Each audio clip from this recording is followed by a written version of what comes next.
Happy Monday morning. Welcome to SEC Power Rankings Live. I'm your host, Chris Lee, joined by Graham Doty plus one, Alfred Esmond, and Jay Greason. We're ready to start Power Rankings. We've hit the halfway point of conference play being in the books. Now, a lot of observations about all these teams, and we try to sort that out, what we've seen for the year versus what we saw this weekend. Make our best guess as to how much relevance to assign to each and move on. So with that, we will start our power rankings as always at the bottom. The Missouri Tigers now 0-15. Tough year for Missouri. Missouri is averaging nearly 10 runs per 27 innings, or 27 outs pitching-wise. Not good. Behind him, South Carolina at 15, which has scored more runs than it has given up, but not by much. Gamecocks nearly took Game 3 to salvage a series at Texas A&M, then did not.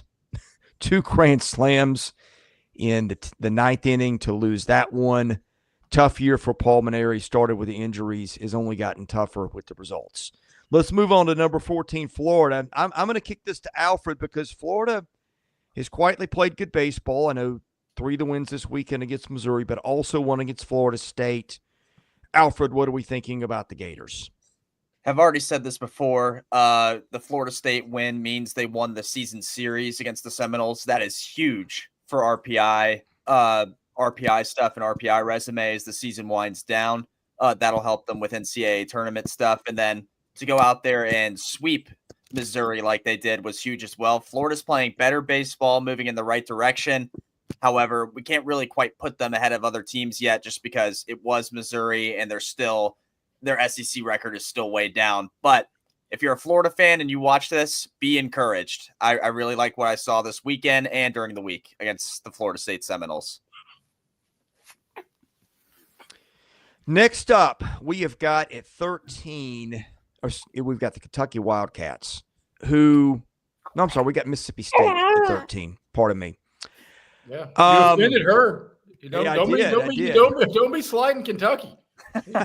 Well, let me make sure I got this right. These were put together very quickly. Yes, and it was Mississippi State at 13. I disagreed. I had State a little higher.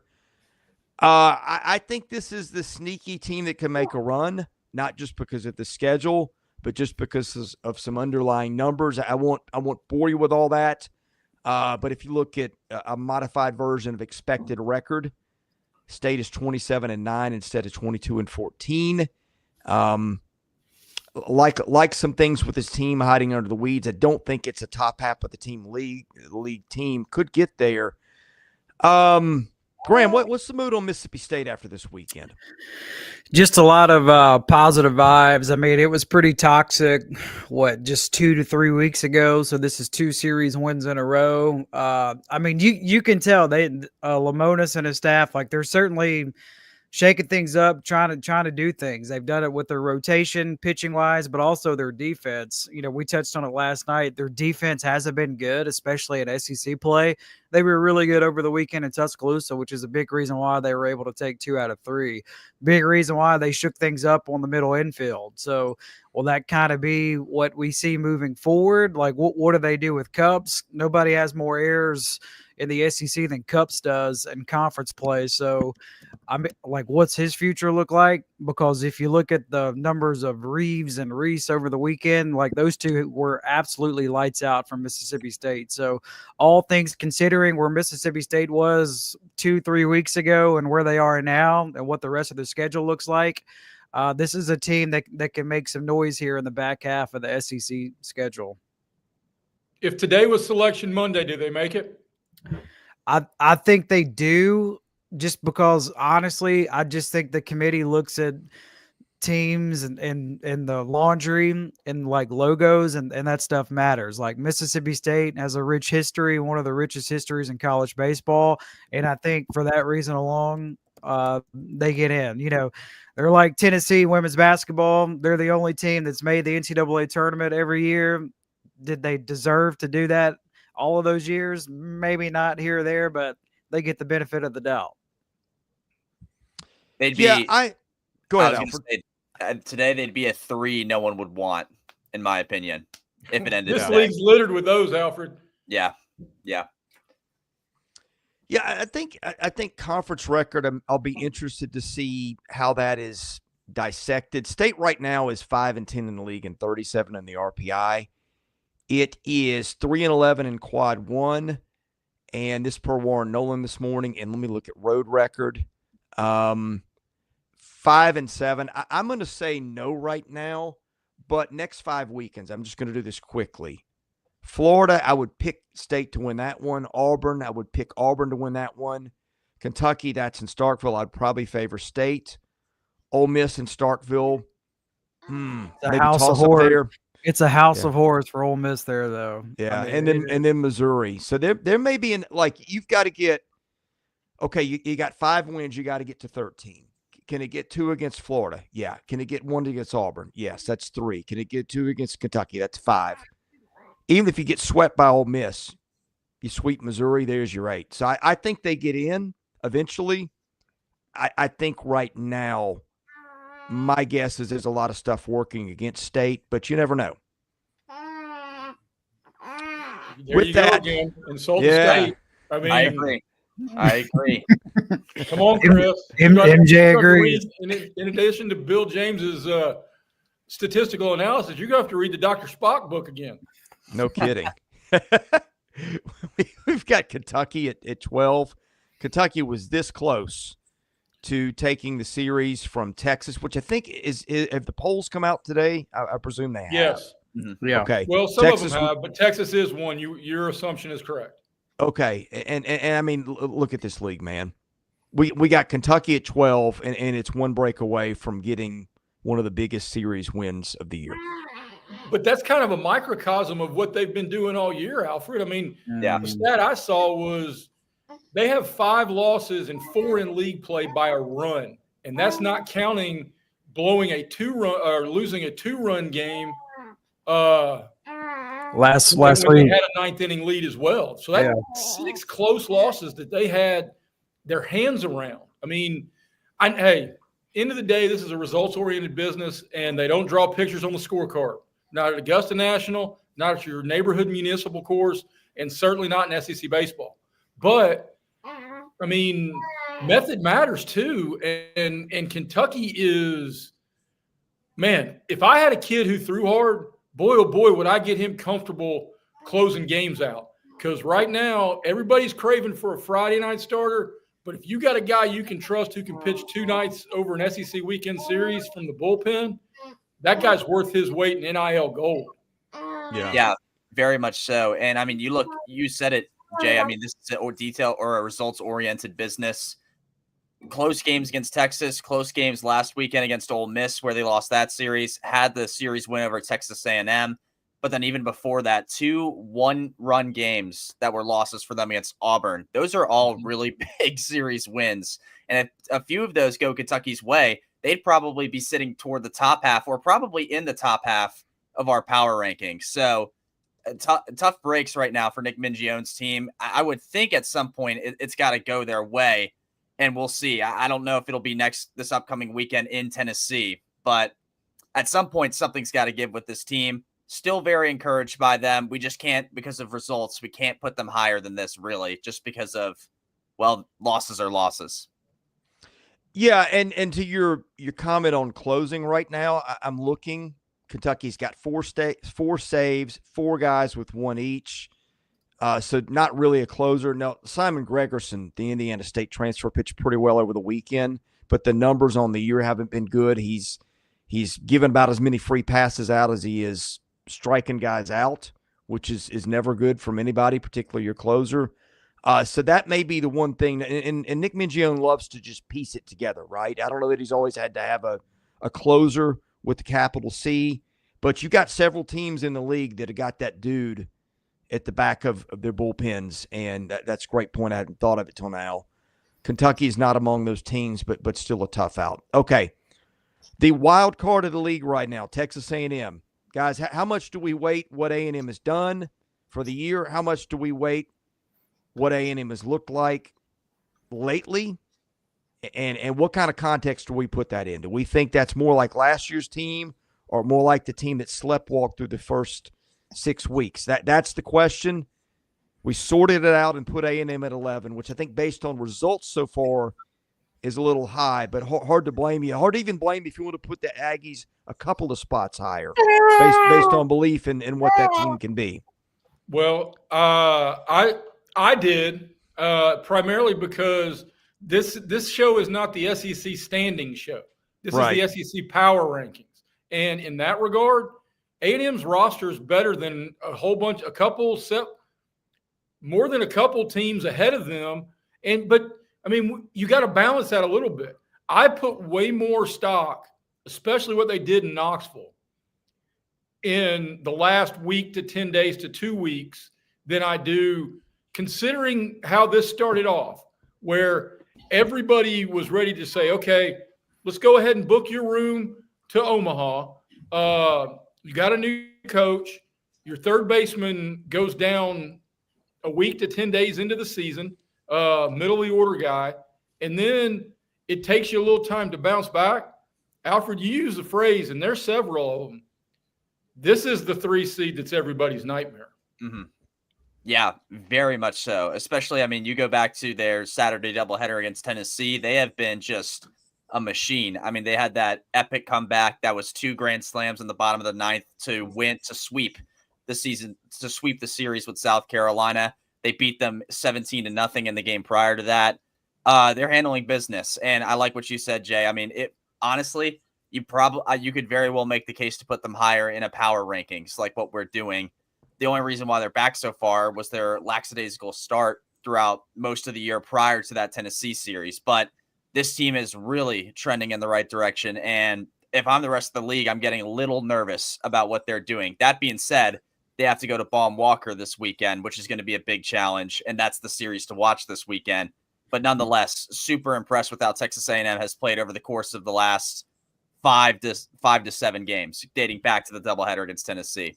What you got, Jay? That's Bob Walker. I thought it was named after J.J. Walker from Good Times. I get that reference. Don't worry. Is not nice. Yes.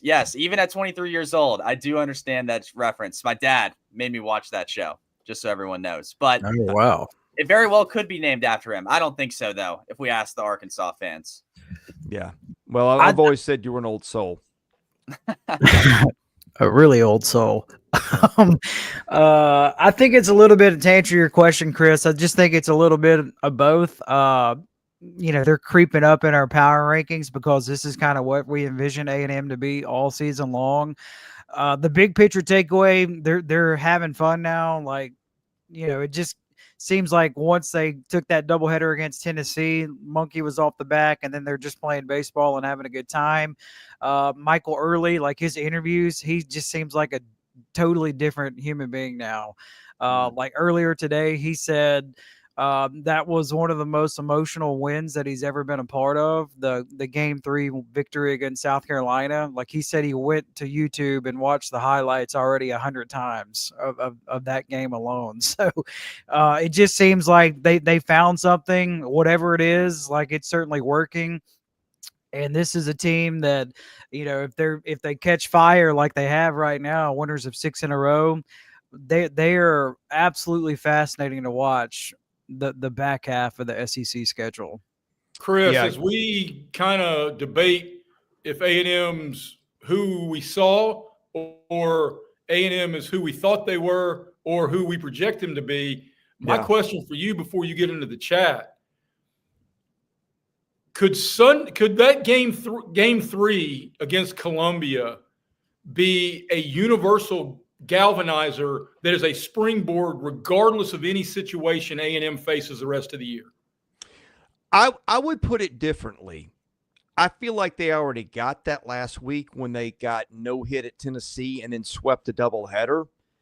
Mm-hmm. I think that I would categorize what happened in game 3, which if you didn't catch it, A&M was down big, hits 2 grand slams in the bottom of the 9th to walk off South Carolina and sweep the series. I think that was more of a byproduct maybe of what happened in Knoxville then? Yeah, that wasn't what I'm going to say, although I think that's accurate. I think that was maybe more of a this is the thing that could have sunk our season, and now we have avoided it. Because look, I would be very interested to see if you did an NCAA tournament bracket today, where would this team be? Because take the name off the jersey, take everything we know about Texas A&M away. It's 20-15 and 5-10 in the league, and really the only thing it has going for it is a series win at Tennessee. Yeah.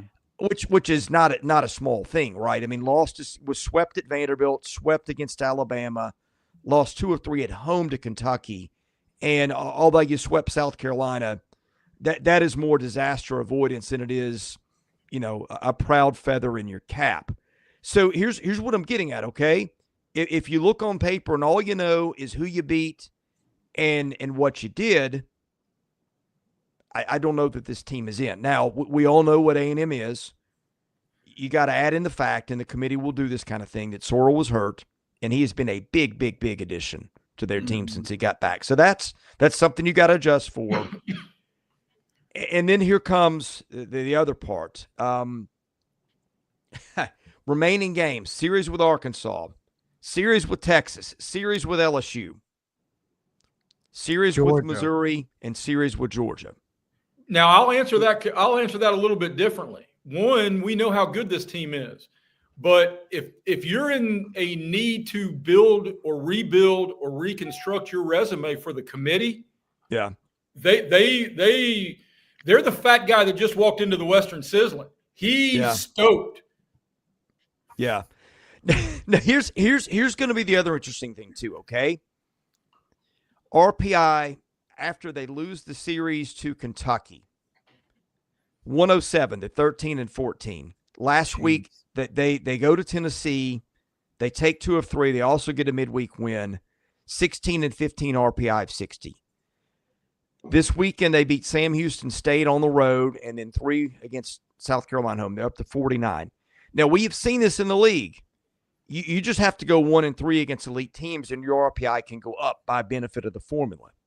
Yeah. But you also need to compile wins. Here's what I'm saying. I think the RPI is going to be in range to defend whatever it is you need to defend. And so will the talent of the team, and so is the Sorrell injury. Here's my question. They've got to get 8 of the next 15. Well, traditionally, yes. I mean, I don't know that 12 and 18 has never gotten in, right? I don't think so. I think Florida set the low bar the year they got in at 13 and 17. Yeah. Now 12 and 17 has gotten in. You've seen teams win 12 games and get one rained out. And the committee kind of gives you a pass, almost gives you a credit for winning, gives you that. So I think, to me, okay, let's get them to 8. 3 against Missouri. Let's get them to 13. 3 against Missouri gives you 8. If you take 1 in each of the other 3 series, that gets you to 12. So you got to sweep Missouri, and you probably need to win 1 of those 4 series and don't get swept. Mm-hmm. It's doable. The good thing, and you brought this up, the RPI, the good thing about their schedule, don't get swept, and you're going to be good. Your RPI is going to be in striking distance. That's the thing. You play the top, top 5 teams the rest of the way. If you take a series here or there, they're going to be in good shape. Yeah. And the committee does not ignore,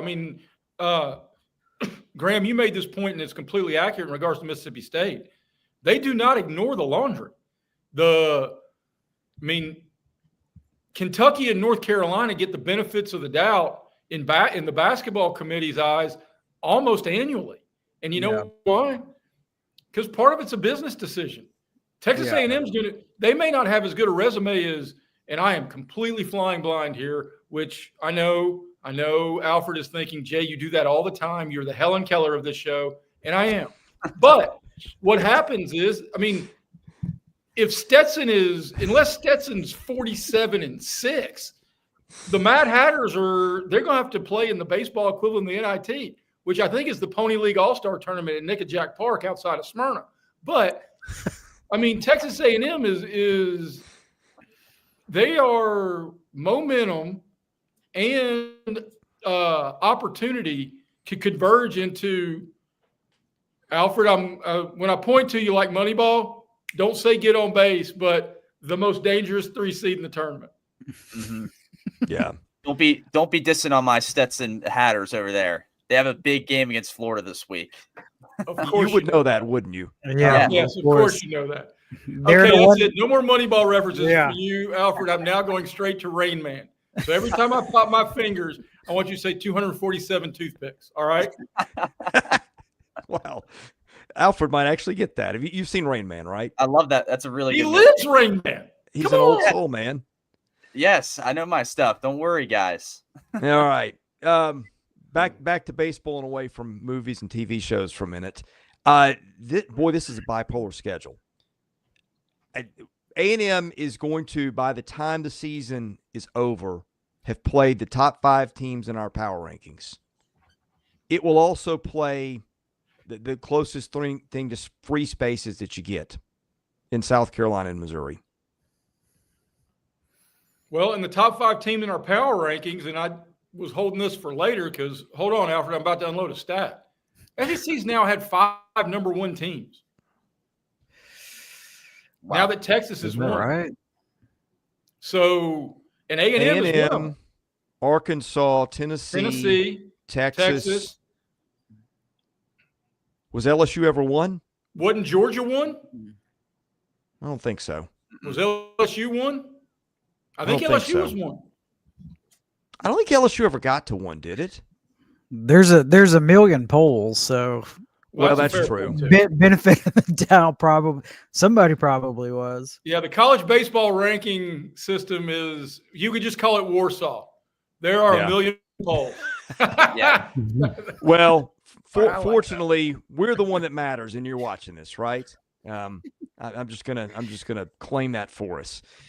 Moving on, this team swept A&M a few weekends ago, and that's looking better by the minute. This team also looked awful at Oklahoma this weekend before flipping a switch and getting ticked off on Sunday and run ruling Oklahoma.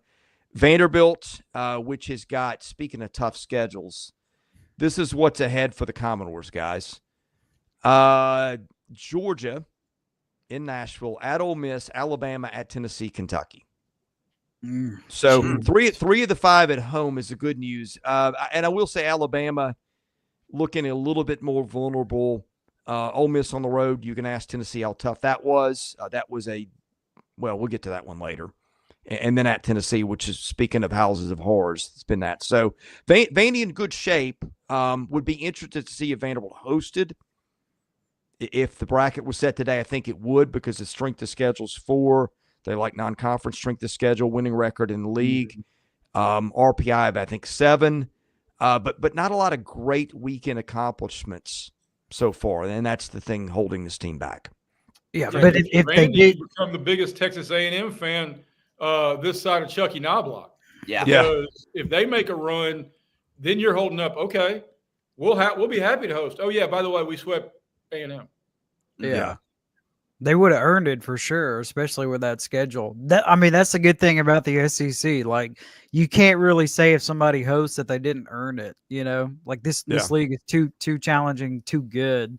So whoever hosts will certainly earn it. And Vanderbilt, that's probably one of the toughest schedules remaining of anybody. Them and A&M. Yeah, I think they're going to end up number 1 in the country in strength of schedule because they're already at 4. And you got, road trip. Like I told you, the schedule ahead. I think for them, all they got to do, they banked enough in terms of the metrics. Just take one game each of the final 5 series, and you get in at 13 and 17. Now, that's not the way they're going to want to do it, and that doesn't get you anywhere near the hosting picture. But this is the time of the year where the metrics really start to lock in a little bit, and they're in good shape in those. Yeah, it hurts them that Ole Miss series isn't in Nashville. Like, that's not a team built around the long ball. Yeah. So that series in Oxford is going to be really challenging for them. Yeah, short power alleys and all that too. Yeah, I think the ballpark's going to favor Ole Miss in that one too. Let's move along to the team that beat Vanderbilt this week in Oklahoma. Liked what I saw. If Cade Crossland is the version of Cade Crossland that we saw on Friday, kid's talented. Fastball gets up to 97. I think had a good breaking ball to go with it. Kyson Witherspoon's been so consistent. And Malachi's talented, but has got to get a little more refined to get more outs at this level. But if Crossland is JUCO kid, who I think started the year in the rotation, pitches like that, Oklahoma will also be among many SEC teams in the tournament, and maybe even without it. Take out the last game against Vanderbilt. Offensively, they were pretty good this weekend, better than what they had been leading up to this Vanderbilt series in SEC play. So that was really impressive for them. And the good news, guys, they got Missouri this weekend. So they got a little bit of an easy road for this upcoming SEC weekend. They do got that midweek Bedlam game with Oklahoma State. Oklahoma State hasn't been the normal Oklahoma State we're all accustomed to seeing this year. However, I would imagine against Oklahoma, they're going to be motivated, and you can't never really count Josh Holiday out. So that's the challenging game for them this week. And if they get through that, they can go on and sweep Missouri, and they could be in a really good spot considering they were kind of flatlining in SEC play a little bit. Yeah, so the Missouri news is the good news. The even better news is Kyson Witherspoon seems to be fine. Yeah. Because when that news broke that he's a late scratch and he's got back spasms, it's like, uh-oh, like this isn't good. And then he did end up pitching against Vandy, and he was, pretty much his typical self. So I said it last night. This was one of the series I just flat out missed and got wrong. Oklahoma, like they were not heading in the right direction the past 2.5 weeks.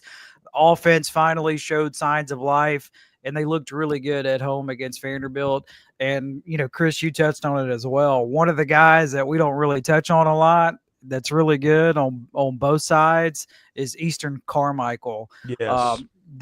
All conference in the Big 12 last year. Baseball family. His dad was on the Oklahoma team that won it all in the mid-90s and was an assistant coach at Ole Miss, loves baseball so much he named his kid Easton. So, it's a baseball family. But that doesn't always prove out. Judge Smale's grandson in Caddyshack, his name was Spalding, but he was terrible at golf. Terrible at a lot of things. Yeah. This is a real this isn't a fictional person though, Jay. It's a real person. Yeah. Well, I've got high hopes for his brother A2000 Carmichael, and really think this is going to be a big year for the entire Carmichael clan. Another guy off that team I like. I really liked him defensively on that left side of that infield. And Jackson Willett's another guy. We hadn't talked about him a lot, but good offensive player. Good defender. Oklahoma's one of those teams that just doesn't do a lot to beat itself defensively. And again, I think their pitching depth is a little bit of an issue. Saw that a little bit pile up on Oklahoma as Vanderbilt took it to the Sooners on Sunday. But really enjoyed watching the brand of baseball that they're plays. Yeah, they're so different than everybody else. They're very, very JUCO heavy. There's not a lot of blue chippers coming out of high school on this team. Skip Johnson is a JUCO guy, played JUCO, coached JUCO. So that's his identity. And now with the Diego Pavia ruling, you're going to get these if you get JUCO kids, you're going to have a pretty older team by the time they're done playing. So they just go about it a little bit differently than everybody else. And it's worked ever since Skip's been there. Yeah. He builds to an identity. And you know what? That's probably a smart way to build a program, because I don't think their NIL situation is top half of the league likely. Probably not even top 75%. But, when you're going – and a lot of people recruit JUCOs, but point is when you're getting guys – and he got it with the Witherspoons, right? Two very under-recruited kids who were late bloomers. That's the way to go. You're not competing with the Tennessees for the Fishers and the Keelans. You're finding guys that fit your system and develop them. Nick Mingione does that too. I think this is one of those counter identity programs. They run things kind of counter to how everybody else is doing. Instead of long ball, it's defense, small ball. They, Kentucky, and Vandy are probably the three teams that do more than that. I'm thinking, looking on the schedule, yeah, Oklahoma and Kentucky play next to last week in the year. That'll be a fun one to watch because they both do a lot of what the other one's good at. So, yep, and can defend a lot of what the other one's good at. Let's see who we got next. At number 8, Alabama. I really don't know what to do with the Tide right now. Play's falling off a little bit. I think pitching's getting to be a little bit of a concern. The elite offensive numbers we saw early are no longer there. No, I think they're a good team, and I think in a different way, they're a little bit like Oklahoma. It's not going to be as much pitching and defense. It's going to be more Rob Vaughn finding undervalued power guys and a lot of arms. And I never count them out. I think he's a terrific coach. I think he's one of the better ones in the league at doing more with less. But this is a team now that after sweeping A&M to start the year in College Station, speaking of teams that will be rooting for A&M, Alabama will be one of those two. It's now lost all of its last 4 series, and all those, though, however, Alabama did get a win there in each. Mm-hmm. They need to get back to finding good offense quickly because you have a rough week against UAB, who's been a problem in midweek games for a lot of teams, and then you go to Baton Rouge to play LSU, who is probably not going to be happy after what happened to them this past weekend. So you got to find that quickly, and you got to find that this week if you want to be somewhat competitive. When Justin LeBron went a little quiet in a few of the games this weekend, and when that happens, this team finds themselves in trouble. And that's not really good because a lot of the other guys just haven't stepped up as well as you would have liked. That includes Will Hodo, Cade Snell. I know Bryce Fowler has been on and off with some good games here and there, but still he can find a little more consistency. That's the main thing with me. I still have faith in this pitching. And even in the last 2 games of this series against Mississippi State, they held them to 4 runs in each of those games. So yeah, you gotta, or actually, excuse me. They held him to 4 runs in the last game and then held him to 1 run in that middle game. So, the pitching was good the last 2 games. You got to find more consistency with the bats. Well, and I think, and Graham, you and I have talked about this on a couple of times in the past, the guys around LeBron, I mean, this feels like Cleveland circa 2005. If those guys are going to disappear, you're going to let anybody but LeBron beat you. So, I mean, they got a team full of Tyronn Lue and Mo Williams. Who's the big guy that knocked up a Kardashian? Tristan, who's his pants? Tristan Thompson. That's him. Wow. Did not know we were going there today. No, no idea. Brother, you never know where I'm going. Yeah. I don't know where I'm going. You can take that to the bank. Here's where I am with Alabama. I think, and this, to me, this speaks volumes of the job that Rob Vaughn has done. I think, before the season, if you would have told them at the turning point, they would have a winning record, but you'd be a little bit disappointed. I mean, that just speaks volumes of the job that Rob Vaughn has done. Again, like where they are NIL wise isn't towards the top in the SEC. I mean, everybody knows football's first priority at Bama, and then what men's basketball has been doing. So baseball isn't going to be in the forefront, but what he's done is really good. Now they're going to have to figure things out offensively. And then the other thing that I meant to touch on last night, like State just kind of owns Bama, like death taxes and State beating Bama in baseball. They've won the last 9 series against Alabama. So Bama just never has success against Mississippi State. So, I mean, you can't really take anything, from that if you're Alabama. Like you can't get 2 down because they just that's a program they just don't really have a ton of success against. But I think Bama, I think they'll be okay, but they're going to have to, like Alfred said, they're going to have to get some of their studs to make the leap here, the final 15 SEC games. History aside, though, I think if you ever lose series to the Mississippi State, South Carolinas, I mean, nobody's going to lose a series to Missouri. But, I mean, knowing what could be on the horizon, Chris, and I know you got it in front of you, if you lose 2 of 3, even on the road against Mississippi State, it feels like an opportunity lost. Yeah. Yeah, I think so. And what the RPI this morning, I'll check it. I think they are in that 7 to 8 range. So again, like Vanderbilt, the metrics are still there to get wherever Alabama needs to go, even maybe a national seed if the breaks fall right. 11 RPI. Okay. So I was a little off on that. But here's the issue for them. It's not any of that. I think they got to get Zane Adams back to pitching the way Zane Adams can pitch again. He's dropped off. And I think the other thing too, guys, a few weeks ago, Will Hodo was one more really good weekend from being in that top 5, maybe SEC Player of the Year conversation, because he was just killing it in the shadow of Justin LeBron. He's fallen off a bit too. So those are some things with them that if Alabama is going to be in the hosting discussion, which it absolutely can, those two guys are going to have to pick it up just a little bit. Yeah. I mean, he hasn't had more than 3 hits in a series the last 2 weekends. So, I mean, yeah, there you go. Yeah. All right, on to 7, Ole Miss. Graham, we talked about Ole Miss at length last night, but now that we've had a night to sleep on it, how do we unpack where the Rebels are?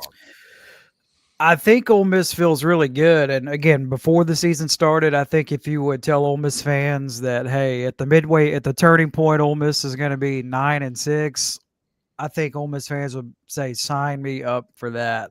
And again, touched on this last night. Ole Miss, 3 losses in the SEC have come from just losing it in the 8th or 9th inning. So Ole Miss, like, they're not getting blown out.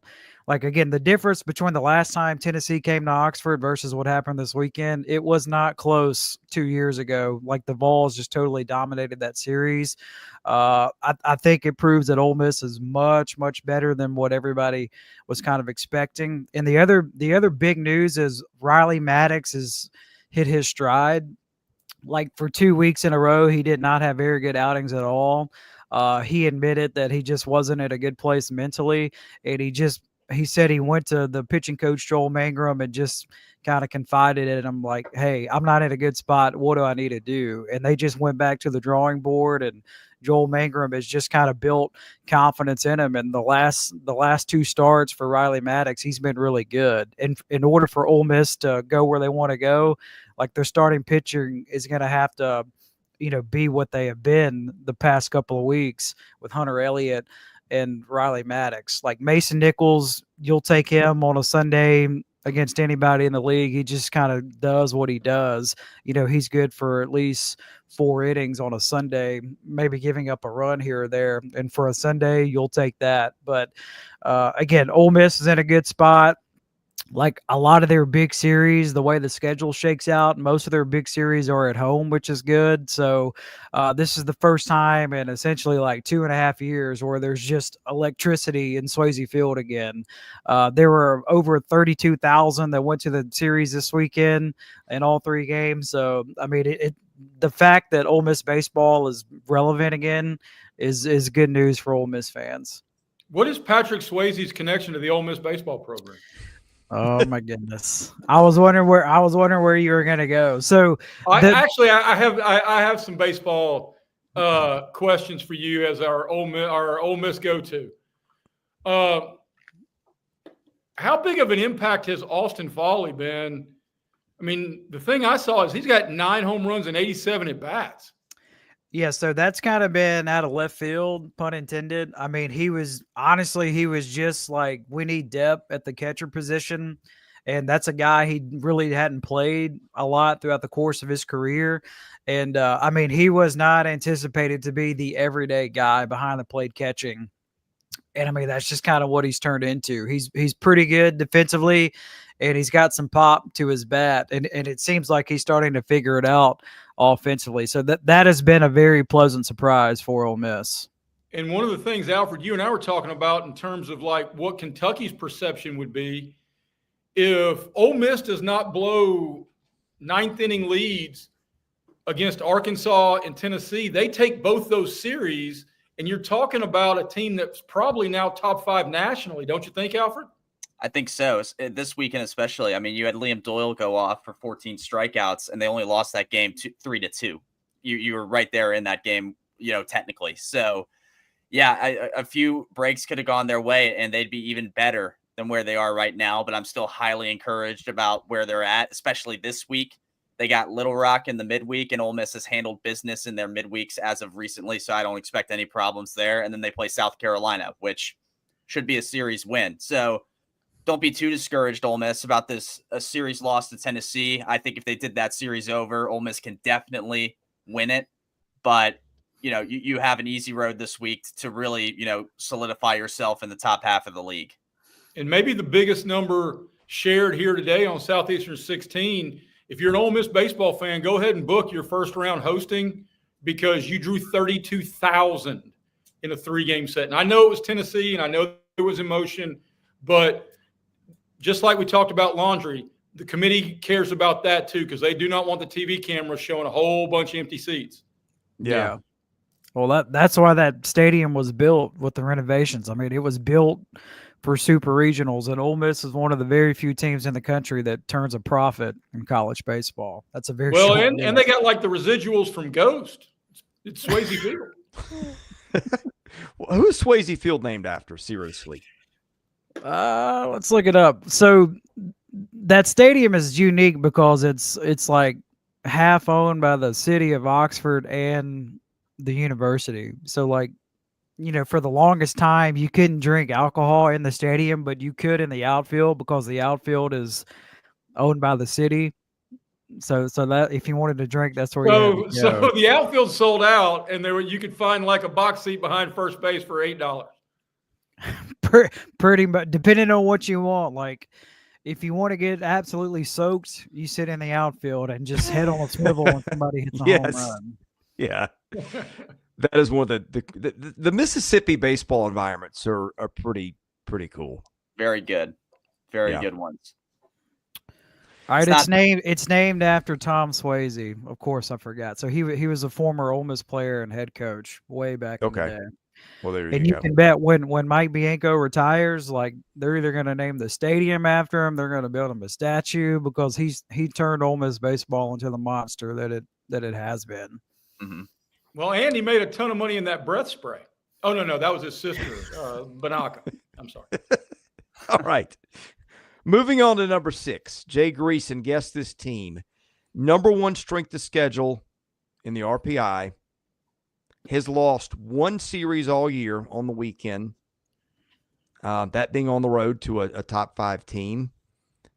His notched some pretty good midweek wins, including one last weekend. And oh, by the way, swept a top 5 team. You know who it is. Your turn, sir. This is too low. I think you're right. This is the ultimate. What have you done versus how good do we think you really are? And didn't we just have a conversation about you guys telling me that what you do on the field matters when you guys ranked Texas over Georgia, and I still thought I thought Georgia was better. And I mean, because if I had to guess, LSU's next, and they just took all of them. Yeah. And they did it with a pitching performance that was pretty eye-popping. I mean, we talked last week, Sam Dutton is Sam Dutton, and he's doing a whole lot of impressive things and getting outs when he has to. But then you start pulling a couple of guys. I mean, who saw that out of Cade Fisher and the Alvarez kid throwing 4 scoreless against an LSU order with no strikeouts? I mean, that's pitching around contact. He allowed 5 base runners in 4 innings and still didn't get anybody across the plate. I mean, and I saw this stat too, and pardon me, I'm going to steal your Rain Man hat out for a second, Alfred. What a huge year for Auburn athletics to end 37-year droughts. This is the first sweep over LSU since '88, and 2 months ago it was the first win at Rupp Arena for a Kentucky basketball team since 1988. I was a junior in high school, fellas. Alfred's dad was watching actual episodes of Good Times. Non-existent. Why? I was non-existent and not a thought in this world yet. That's true. That's what, Jay, I'm with you. I had them in my personal ones 5 ahead of LSU, who would be in 6 in my rankings, just obviously based off results this weekend. And man, the shocking thing and probably one of the biggest, if not the biggest story this weekend was how good this pitching was against a lineup that is potent. I mean, they shut down LSU, and I know they had the advantage of being in Plainsman Park, but LSU can get, series wins anywhere they want, truthfully, whenever they want most of the time. And Auburn made sure that did not happen. Chris, you said it, and I was with you on this when we were doing reactions and stuff. I was not shocked about the result. Auburn could have won this series. I'm shocked they swept. That part I'm shocked about. That is a really good series win for Auburn that put them on the map as at this point, national seed in the conversation for it. So we'll see what they do this weekend. They got to go to Austin to play Texas. That's turned into a really, really good matchup. It'll be tough, obviously. Texas obviously is the number one team in the country, and they've been pretty much unstoppable in Austin.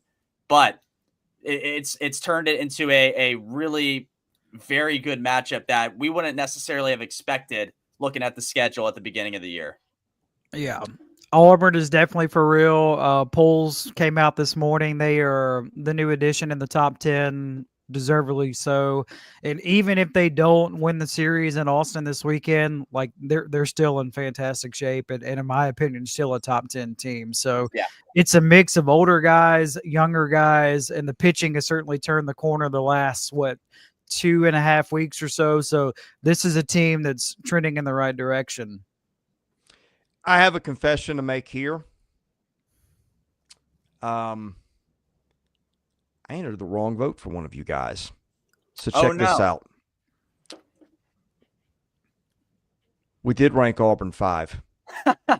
And we moved LSU to 6. I put in yeah. Well, you're right. And when somebody said something like, well, wait a minute, I know I ranked Auburn ahead of LSU. So I checked the math, and yes, I put it in wrong. So we did put Auburn 5, LSU at 6. My apologies. I could have glossed that over and acted like we did what we did, but no, we didn't. I got my math wrong, so that one's on me. Anyway, we can now talk about LSU now, which I think the biggest takeaway is not the sweep and not the historic impact for an Auburn University, as much as the real concerns about starting pitching moving forward. I mean, none of those guys were overly impressive, and Iacon got a quick hook, and the Sunday starter, even if they were trying to piecemeal Shores. Yeah, Shores was in and out of there in 2 innings, I think, and the die was cast. Yeah. Well, see, I think LSU has still got a lot of pieces that could very well click. Like some teams have got pitchers out there that are doing okay, but not great, not clicking. They're just okay talents. Like if everything comes together for Chase Shores is like a top 5 or 10 pick in the draft kind of guy. Not a lot of teams have that guy lying around the weeds is their 3. And you can say that about some other guys too. No, Cade Anderson has been great all year, and Iason's been great too. And Casey Evans has been lights out. But I keep saying it, but it's true. LSU's got a lot of talented arms that have overperformed. I think the big thing, though, guys, their lineup lately just has not hit the way I thought it would hit. I'm not sure what's going on there. I'm going to give you the run part of it's the competition, who they're going up against. Like right. Auburn, and who did they have? Texas. Yeah. Well, you play at Texas. That speaks for itself. Mississippi State did score a lot of runs, except in one game, and then Oklahoma. We know that series was weird weather, and then ran at an Auburn team with the motivated Sam Dutton and the rest of that staff pitching, its best ball. So I still think this is a team that could win it all. Mm-hmm. But and this team got a big margin of error, guys. I mean, it really does. Yeah. Really, really does. Big asterisks from this weekend. Bear Jones had 1 hit the entire weekend. That's not a winning. Yeah. That's not a winning recipe for LSU. Derek Uriel was okay. Actually, and I think he was solid enough to help them win. But if Bear Jones has 1 hit the entire weekend, I don't know if LSU wins a lot of series that way going forward. Yeah. I don't expect him to do that going forward. He's too good of a hitter. All right, I want to go back to Auburn for just a second since I goofed this up and we got a little out of order. I'm not saying he's the best player in the league, although he's in the conversation of guys that had best seasons. But is Sam Dutton your MVP? In other words, you take a piece off anybody's team and what they got with this guy and what it looks like without that guy. I don't know that anybody is more important to his team right now than Sam Dutton. I was thinking about introducing it, and that's even a bigger compliment. I was thinking he may not be if you draw a draft parallel, I think there's a whole lot of Janai Broome in this conversation, because I've seen some mocks that don't have Janai Broome in the first round of the NBA mock draft. But Trey Johnson is, and the Oklahoma guard Fears is, and Walter Clayton is, and there are a lot of guys that Asa Newell is from Georgia. There may be a lot of guys who have more electric stuff, but I tell you what, Butch Thompson feels pretty good Friday night against just about anybody because he's got Sam Dutton. Right. Yeah. He would certainly be in my, if we did an all SEC rotation, he would be in it. That I will say. Well, these are the stats of a mature pitcher, right? He's got a 7% free pass rate.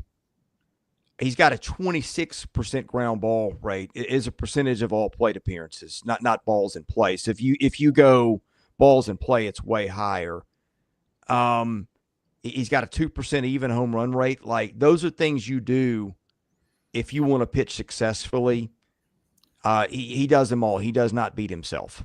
And Graham, one of the things that the ripple effect and the mushroom cloud of that is Auburn's bullpen is almost always more rested come Saturday and Sunday or games 2 and 3, because Sam Dutton eats innings. He doesn't beat himself, and he very seldom lets people leave the building.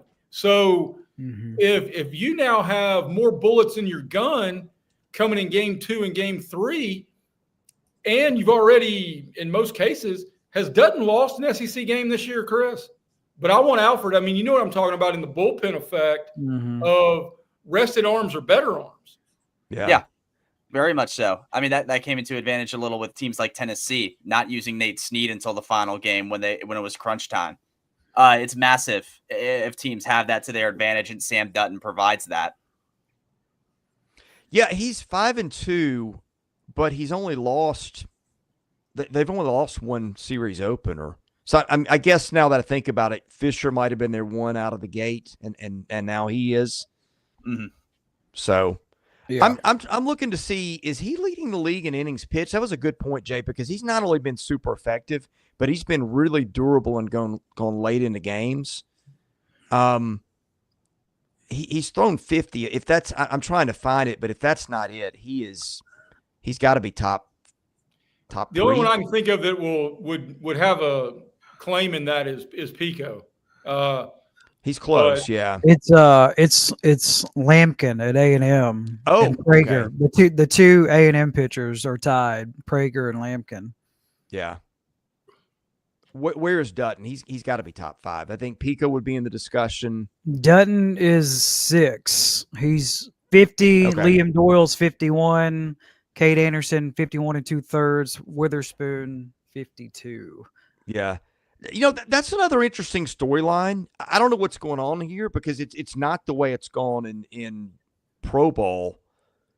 We're seeing a lot of guys throw more innings. Like, I remember when Chase Dolander won Pitcher of the Year 2 years ago, he'd thrown like high 60s, maybe 70 innings.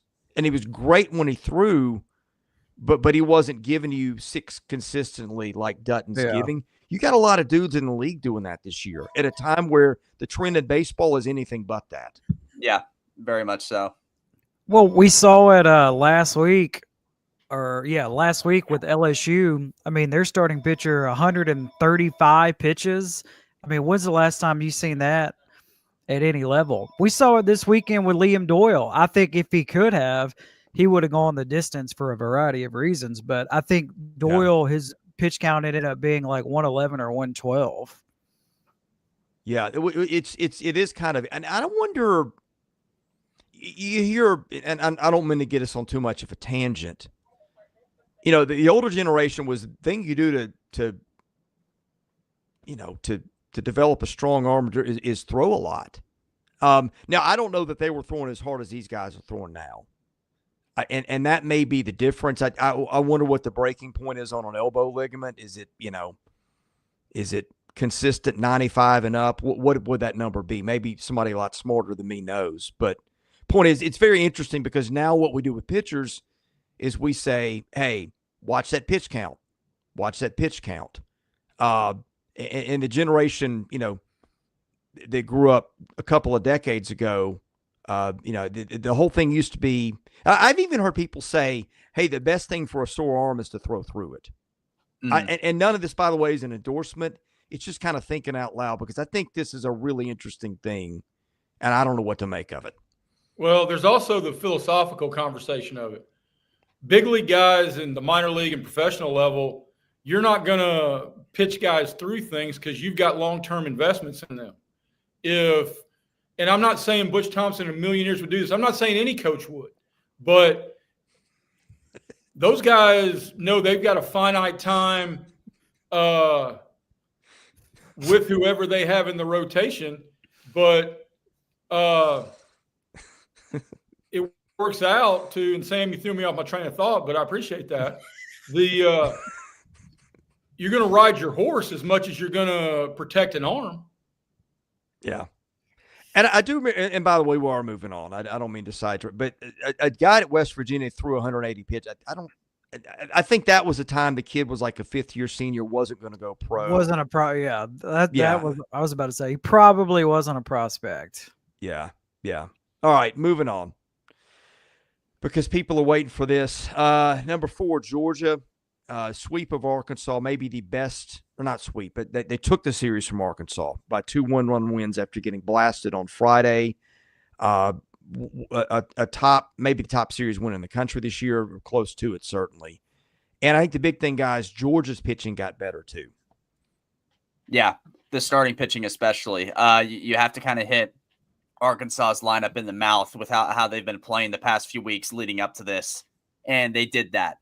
Someone mentioned in the chat, I think it was Martin S. bunch of numbers. Arkansas couldn't really get their hitting going until the bullpen came in, and that hurt them in the end, trying to play comeback against a Georgia team that is unbelievable at Foley Field, which is the other thing. I will no longer be picking against Georgia at home in Foley Field for the remainder of the season. Yes, fist pump to that. Good job. Good on Jay, because he did pick Georgia here. I will give him props for that. Will not be doing that for the remainder of the season. Lesson learned. But going back to Georgia, I feel like once they got back to hitting the home run ball a little bit, they found their success again. Go figure how that works with this team.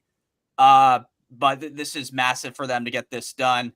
You kind of get, your brakes blown off a little bit at Texas with going to Austin and just getting hit in the mouth. You come back and do the same and return that to Arkansas when you needed to bounce back. That was a hard, 2-series stretch Georgia just had, and I would say they got through that pretty well, considering what they did this weekend. I mean, who does Georgia have this weekend? They have Vandy in Nashville, Thursday series. And if folks are wondering, I'm not flip-flopping per se, because I did have Georgia behind Arkansas in this, because I think the book matters from mid-February all the way up to this, and they took 2 of 3. But there is no team that has better roster construction and home field advantage more than the Georgia Bulldogs. Yeah, that's very true. He built this team to that which is smart. We talked about that last week. It's how you should do it. They went extremely transfer heavy. I mean, they like, and he hit on a bunch of and see. Here's one thing about Georgia too, guys. If the injuries start hitting, and they have hit them a little bit, they went 8 games without Trey Phelps. I mean, they got 3 or 4 hitters on the bench that could be playing for a lot of other SEC teams, not named South Carolina and Missouri. Right. Well, Graham, I mean, the truth of the matter is we've talked about some of these teams that are struggling offensively a little bit because some of their dudes haven't picked up. Georgia got a walk-off from their 9-hitter last night. Yeah, they're balanced for sure. One thing I do want to keep an eye on for them, Rylan has kind of cooled off a little bit. Like, if he starts to heat up, look out there. 2 points I want to make about Georgia. Number one is I agree with what Nathan Henry just said in the chat, but Arkansas didn't design the schedule. You play the schedule that you're dealt. That was a fun series. Both of these teams are going to be in the mix moving forward. The other thing, I don't think we talk enough about the hire of Wes Johnson, just what he's been able to do. Georgia has always kind of been one of those teams like, why are they not better with all the talent in that state? When you think about baseball, just baseball players in the big leagues from the state of Georgia, it's incredible. This is a home run hire for Georgia baseball wise. It's a unique hire too. Wes Johnson, SEC experience, but with the professional route, and Georgia made the hire, and what an impact he's made essentially from day one. They now have 98 home runs after the weekend. Also 50 stolen bases. But and this may be cheating a little bit because I think one of them might DH when he's not catching. But the catching duo of Henry Hunter, not to be confused with Hunter Henry, and Daniel Jackson has got 15 home runs. Wow. If they go to Omaha like they can, they really can give that LSU record a run for it at this rate. Yeah, I mean, they really can. They got 12 more home runs than the second team, which is Tennessee. Right. Yeah. The difference there is going to be, LSU played in an Omaha park that played much differently than, what is it, Schwab Field? Is that what we're calling it now? Mm-hmm. Yeah. I feel like they've renamed it. It's hard to keep up. I still want to call it TD Ameritrade. But anyway, moving on. Number 3, Tennessee. Vols got a very tough series win this weekend. The pitching and defense did get a little interesting at times. Yeah, loose is a good word. Defense in particular. I think Tony Vitello is still trying to figure out the defensive side. But they hit enough in the clutch, and they had Nate Snead at the end, and that was the difference. Yeah, the hitting, just, this Tennessee team can hit the ball. Go figure. They've been doing that since Tony Vitello arrived on campus, and that kind of saved them this weekend. In particular, that Sunday game, that was a thriller, back and forth, with Luke Hill's big steal at home off the wild pitch. And then, the home runs Tennessee was having with Reese Chapman and then Cannon Peebles just sort of kept them in it, propelled them, and just kept allowing them to grab leads. And I don't feel good about any team, no matter how bad they're playing on defense or pitching, getting in shootouts with Tennessee. That's not a good recipe, to beat them.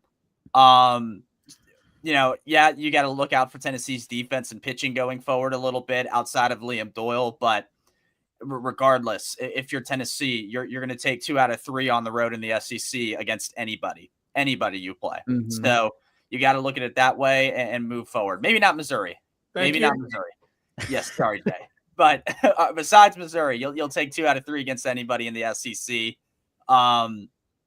Good stuff from Tennessee. They're back at home against Kentucky this weekend.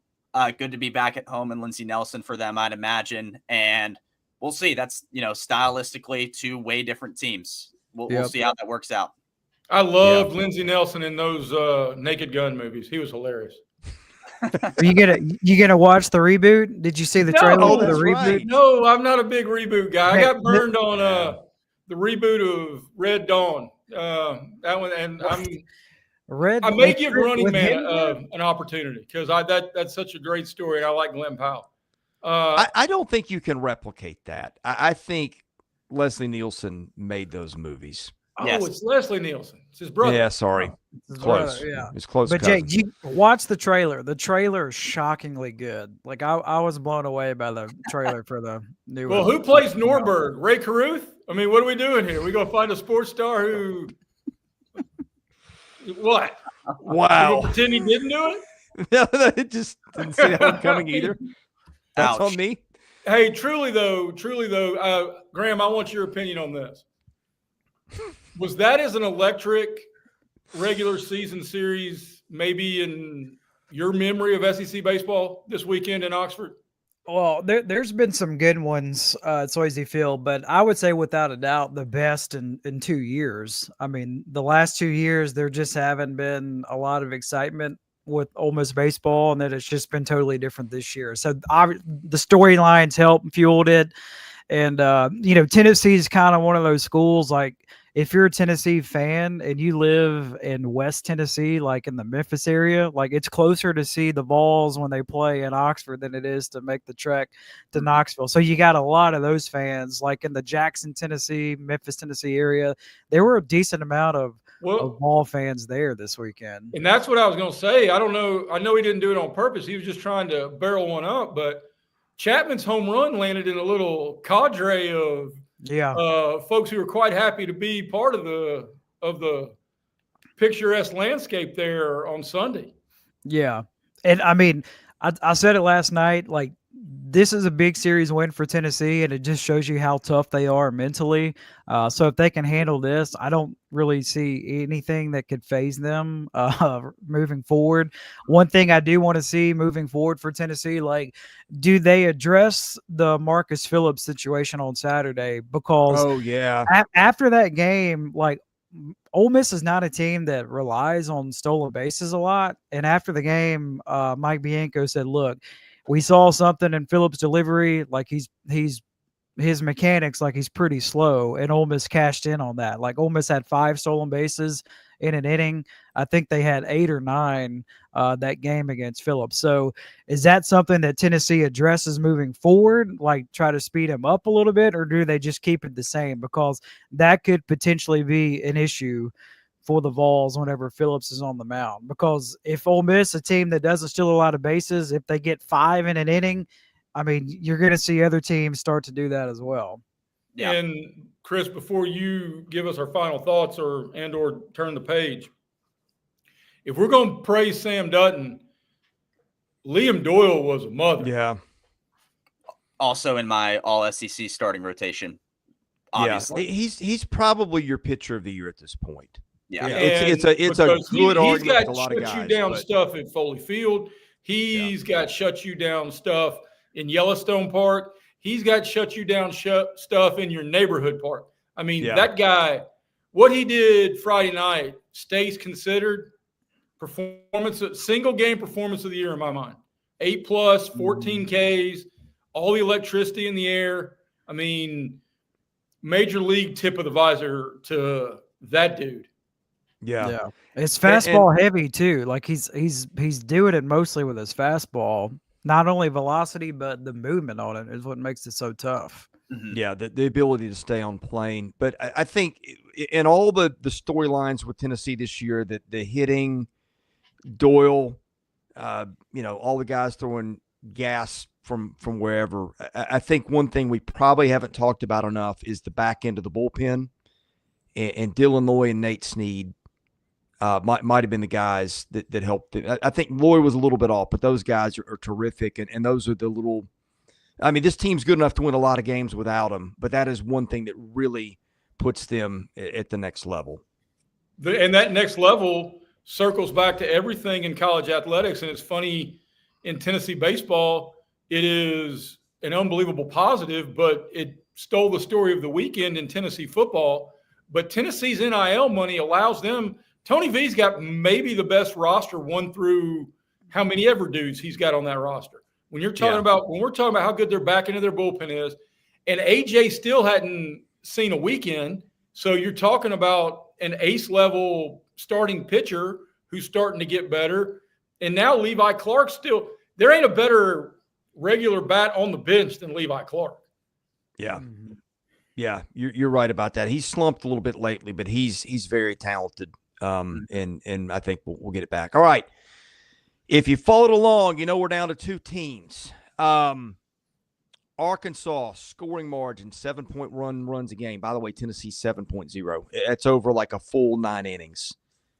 Texas just 3.9. Arkansas is 32-5 on the whole. Texas is 27-7. That said, baseball matters. Series wins matter. Did we go with a team that statistically is probably better? Did we go with a team with the better resume? I go. We went with the team with the better resume. And I'm going to quote the forever philosopher, not Socrates, but Janet Jackson. And what have you done for me lately? So Arkansas, and yeah, it's at Foley Field, but you lose 2 or 3 and you lose your top spot. There you go. Couldn't have said it better myself. Nonetheless, I think I stand on this, and I think you guys do to an extent. Still the most complete team in the country. When you look at it, you play that series again, Arkansas can very well win it. I mean, you lost the 2 games you lost were close, decided by a run. But yeah, I mean, results matter, and that's why they dropped the 2. That being said, still very encouraged by Arkansas. The Aloy brothers are as good of a brother duo as there is in the country. Not that there's a lot of them, but they are the best one. Pitching wise, I think Georgia's starters just went toe-to-toe with the Arkansas starters, and that's where they found trouble a little bit. But there were some good encouraging signs out of the bullpen. Carson Wiggins, when I watched him, very good freshman, was very good in his bullpen appearance on Friday when they won. And that, games like that allowed, Georgia to break through. Or actually, I don't know if he pitched that game, but I saw him pitch this weekend and he was very good. But, good bullpen appearances kind of were sporadic for Arkansas. Still very encouraged by this team at 2. But just because Texas won their road series, they get the top spot. So I think it'll help Arkansas guys to get Gage Wood back and Parker Coyle. I mean, that makes their pitching that much better when they get those 2 back. And I'm sure I've seen some Arkansas fans mention that. I'm sure they can't wait for that. As for Texas, they haven't really blinked since missing back Max Ballou, other than a 15-inning loss to Kentucky. They've had Will Gasparino, come up big. He came up big in their win yesterday. Ethan Mendoza is still, holding on to be the good bat he's been all year. And that pitching, man, you talk about back-end guys that are really good. Dylan Volantis, right up there with the best of them. Starter-wise, Ruger Riojas, I think we have said is the best Sunday starter you can find in the SEC, or as good as any. He's been solid, but the difference between these 2 teams in our power rankings, one won their series, one lost their series, but still, obviously, the top 2 teams in the SEC right now. Yeah, Texas, there's a lot of unearned runs in college baseball. If you just take runs per 9, Texas number 1 in the league. But there's also, Graham, conversely, and I don't disagree with that, but conversely, aggressive teams can cause unearned runs. Yeah. Mm-hmm. I've been I tried to look it up, the status for Gage Wood. If you go on social media, all it is Arkansas fans like, we need Gage Wood bat ASAP. So again, his status, it was week 2, that tournament in Texas. That's where he got shaken up, and ever since then he's out 3 to 6 weeks. So we are approaching the 6-week mark since he's been out. So hopefully, he'll be back at some point, as close to 100%, because when he does get back, that's just another feather in the cap for Arkansas. I do think these 2 teams, Texas and Arkansas, kind of standing alone at the top. Or as you see right there, so Gage Wood is scheduled to return next week. Okay, so really good news for Arkansas. I watched Dave Van Horn's press conference after the game. Like, I don't know how soon after it was game 3 that he had to talk to the media. It was all over Zoom. You could just tell he was extremely frustrated. Like he wanted another crack at Georgia. Arkansas is going to be fine. And for Texas, I think big picture, it's a good thing that the Longhorns went on the road and they won that emotional series at Kentucky. It's a unique place to play, and Kentucky does things a little bit differently than everybody else. And again, that's just going to pay dividends for Texas, big picture wise, moving forward the rest of the way. So these 2 teams are in outstanding shape. And the good news for us is they get to play each other in Fayetteville this season. Alfred, I'm gonna call you out and ask you a question, because you called this out a couple of weeks ago. Has there been a hotter hitter in the SEC over the last 3 or 4 weeks than Rylan Galvin? I mean, maybe Cam Kozel, but yeah, Yeah. He's up there, right? I mean, it's exactly what Texas needs. I think people are the Texas fans in our chat were like, I don't know how good we'll do in the postseason without Max Ballou. And I'm like, well, guys, I mean, if the power hitting keeps getting spread out like it is, and it's not just Will Gasparino and whatnot, you're going to be fine. That's how you combat an injury like that. And so far, it's worked out, right? And Rylan Galvan has been a part of that. Obviously, Gasparino has too, but guys like that stepping up have been a huge reason why that hole has been filled. So yeah, he has been as hot as any hitter in the SEC, and it's worked out. It's worked out in Texas's favor big time. If you're looking forward, I think Texas fans should be tickled about the stepping stones through the postseason. You're going to be a national seed. You're going to host a first round, and if you find your way to Omaha, whatever the name of that ballpark is, you've got as good a pitching as anybody in America. And in that place now is a different animal. I mean, it takes a 3-wood to get it out of that joint now. And so if you're going to be in a situation like that with your pitching, I mean, Texas A&M is going to be a handful when late May turns into June. Right. Yeah. Also, I'm sorry, Texas. I said Texas A&M. Yeah. What a year for Texas. It has been a pretty smooth transition for them in the SEC. They have been number 1 in the country in football, women's basketball, baseball, and softball. It's not bad. And also had 2 coaching changes in the last year. Yeah. And men's basketball made the tournament and they still fired the coach. I had one more thing. Oh, another footnote of the weekend. We may have mentioned this last night. Adrian Rodriguez, their starting third baseman, returned this weekend too. Didn't hit much, but having him back is a big help. Yes, they pull him out for some games again too, but I would imagine that's cautionary unless it's a Texas fan corrects me. If that's the case, you're going to see him again at some point this season, which will only help. I mean, he's outside of Gasparino and Ballou, he's arguably the next best hitter in that lineup. We got a Missouri fan in the chat. Hats off to you, John. If so, yeah, we feel for you guys. That's yes. What sport is that? Is that in journalism schools among the SEC? I mean, because they're really good in journalism. They are. I mean, they are good. My wife graduated from the Georgia Journalism School, so she may have. Well, I'll hear about it when I get home. But it is. I don't know what else you're going to put it in. Yeah. Number 1 in your heart. There you go. Number 1 in your hearts. Well, we hope we are number 1 in your hearts. We are going to be here. I think we're going to have baseball content every day this week and maybe live every day this week. Got a little deciding to do on workflow this week because you've got 6 of your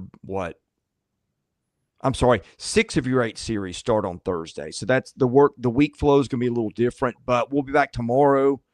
I think we're going to go live at 10 to talk about some midweek games. We'll probably go live at 10, and these are all central times on Wednesday to talk about what happened in the midweek. Thursday, we'll get into previews. We might even start our previews Wednesday because of the way the week goes. And then we'll wrap them up after Thursday, Friday, Saturday, Sunday. Usually I think those are going to be live. Not going to promise that yet, but that might be what we do. Don't know if we're going to wrap. Well, we probably do need to go live Thursday night rather than doing that Friday morning. So all that to say, you're going to see a lot of us this week. Generally, we'll be going around 10 o'clock Central. Love for you guys to join in. Love the chat. We got a really good group of baseball fans. Smart ones, too. You can tell by the questions they ask. So we appreciate you guys being here. For Graham Doty, Alfred Esmond, Jay Greason, I'm Chris Lee, your host at Southeastern 16. Thank you for watching. God bless you. We'll see you again soon.